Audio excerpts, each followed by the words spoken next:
Daniel lumipad mag-isa patungong Dubai para raw makatakas sa mga marites. Carla Estrada pinigilan ang aktor.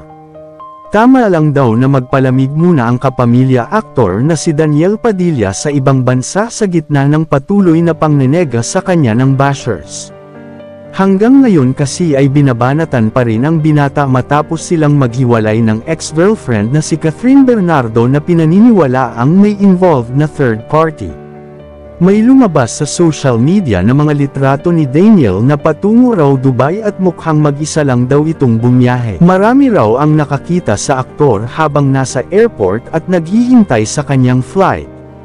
Wala umano itong kasama nung mga oras na yon. Base sa in-upload na video at litrato ng isang nagngangalang Jess Cinco sa social media, makikitang si Daniel na nakapila sa immigration. Makalipas ang ilang sandali, makikita sa video na may lumapit sa kanyang airport staff at sinabing lumapit siya sa special lane. Naging emosyonal naman si Carla sa pag-alis ng anak at supportado naman niya ito.